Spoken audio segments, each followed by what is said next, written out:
Our cognitively declining president, who seems to have no interest in actually doing the job, shut down a meeting today because he was bored, tired, and completely out of it. If Donald Trump hates the work of being president this much, maybe he should just resign and save everyone the time. During a meeting on rural health care, an issue Trump has been pretending to care about lately, he abruptly stopped the discussion midstream simply because he was done.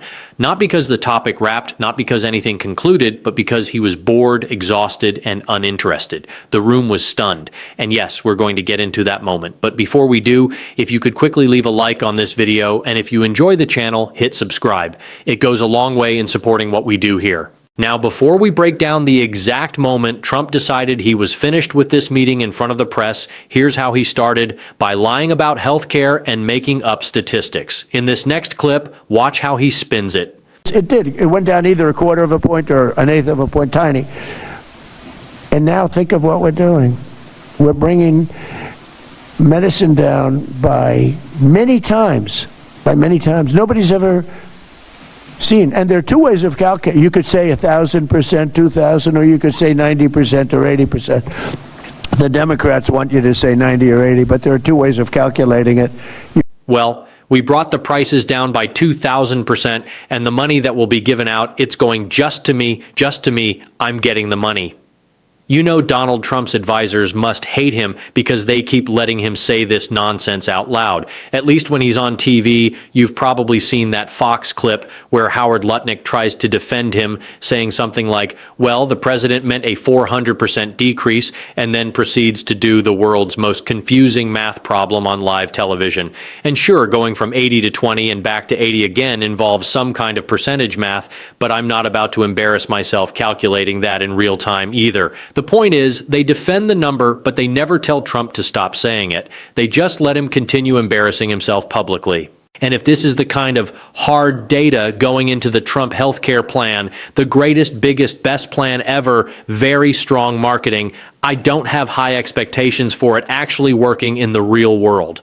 But speaking of things Donald Trump actually cares about, it wasn't healthcare at all. What he really wanted to focus on was Venezuela and the bizarre war fantasy he seems to be plotting in Minnesota instead. But how cool is the White House, right? The coolest place on earth. And this is where it all begins. This is where we came up with a little concept about a place called Venezuela. How did that work out? And this is going to be the same thing in terms of its precision. Its importance is so big, it's going to work just like that. The one is Venezuela was so amazing, but I equate that to other things because we can do other things like that. It doesn't always have to be a Minnesota where everything is corrupt. So that was one of two things, or honestly, it could have been both. Donald Trump went from talking about Venezuela while supposedly discussing healthcare to suddenly pivoting back to Minnesota, still supposedly discussing healthcare. At one point, he said, we can do the things in Venezuela, and it doesn't always have to be like Minnesota, as if that comparison makes any sense in a healthcare meeting. He also put out a Truth Social post saying that if and when he has to take swift action, he will.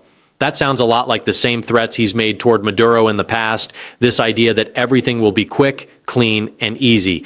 But history has already shown that Trump's foreign policy escalations weren't painless. Real people were harmed. So it's pretty strange hearing him recycle those talking points again.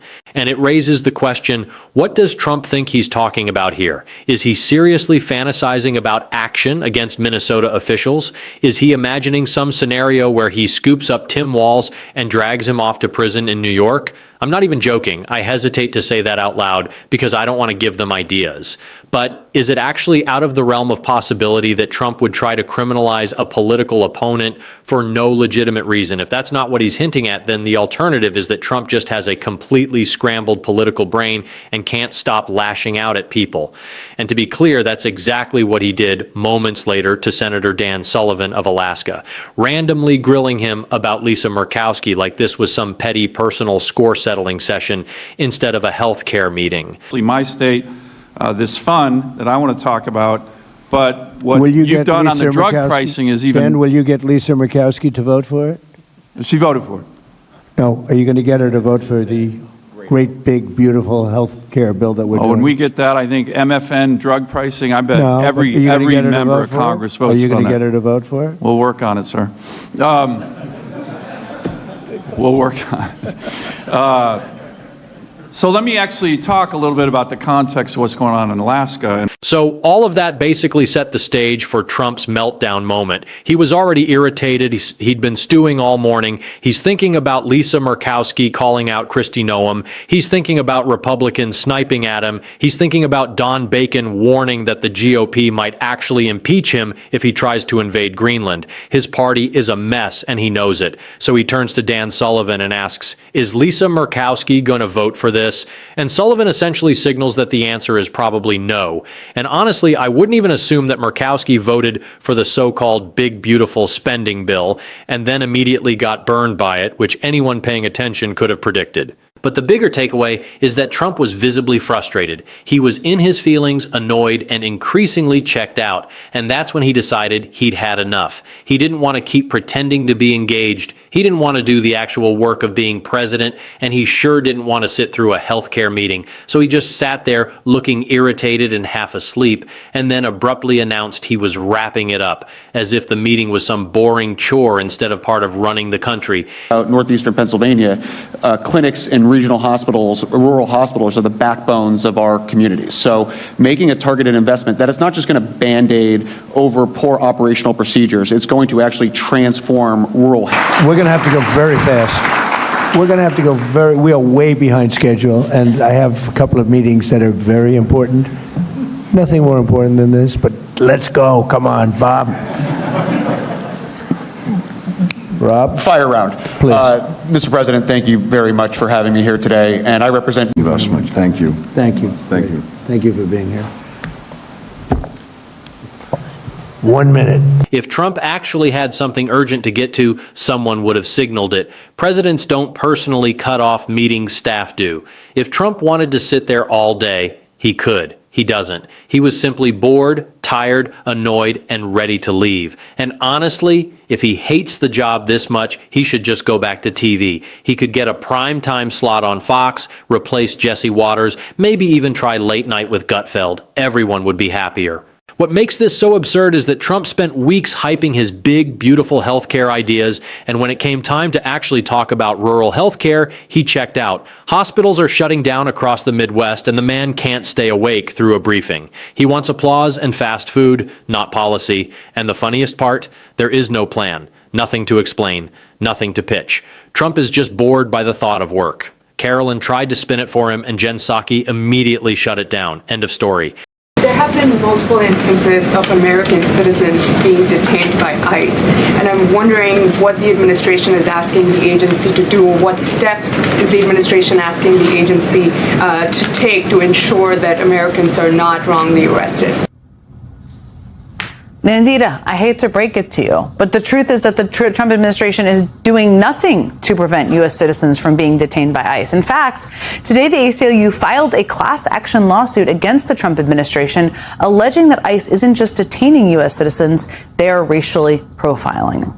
The lawsuit points to specific cases of multiple U.S. citizens who say they were unlawfully detained by ICE, despite repeatedly stating that they were citizens. It's the same thing we've seen in city after city after city after ICE floods the streets. And the Trump administration seems completely fine with that. Now, today there were also a lot of questions about the supposed health care plan that Trump unveiled. I've already talked about that a little bit. So I'm just going to take a crack at one of those. Mary Bruce, ABC, go ahead. 20 million Americans in recent weeks have seen their health care costs soar. Can he assure them that if this plan is put in place, that they will be able to cover those costs? No, of course he can't. Because, Mary, this is the plan, the whole thing. One page of it is just Trump saying the great healthcare plan. That's what they're calling it, as if that deems it true. I mean, that's it. This is the whole plan right here, the other page. Now, way back in Trump's 2016 campaign, he promised that he would repeal and replace Obamacare on day one in 2020. He said that he would unveil his health care plan in 2 weeks. In a presidential debate with Kamala Harris in 2024, Trump said he had concepts of a plan.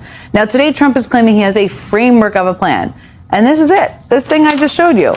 And if he really, the thing is, this is the sad thing. Much of it is sad. But if he really wanted to do something that could have an impact, He could work to extend the Obamacare subsidy premiums because right now, 1.4 million Americans have already dropped their health care plans because they can't afford it anymore. And that number is going to grow. Okay, final question. The other big topic of interest today at the press briefing, of course, was Venezuela. Because today Trump met, as I talked about earlier, with Venezuelan opposition leader and Nobel Peace Prize winner Maria Machado. Many believed she was at the White House to push President Trump to support a democratic process in Venezuela, which Trump has not prioritized so far at all. So the press naturally had lots of questions. Lisa Zhang, CBS News. Is it still the president's assessment that it would be very hard for Ms. Machado to leave Venezuela because he says she lacks the respect and support in that country? And will he raise that with her too? Well, I'm not sure what he raised or what his assessment is, but I mean, I think her chances of having Trump's support likely just got a heck of a lot better because, of course, today she gave Trump her Nobel Peace Prize. She gave him the literal medal. But a big question I have is whether Trump even has that power, given he's locked arms already with Delcy Rodriguez, one dictator for another, right there. These people are such bad liars. They're incompetent, and honestly, they're lazy. They don't work, they don't try, and that's exactly why we keep calling them out on this show. If you want to support that, hit subscribe and leave a like. And if you made it all the way to the end, drop a blue heart in the comments. Keep fighting. Don't let them silence you. I'll see you next time.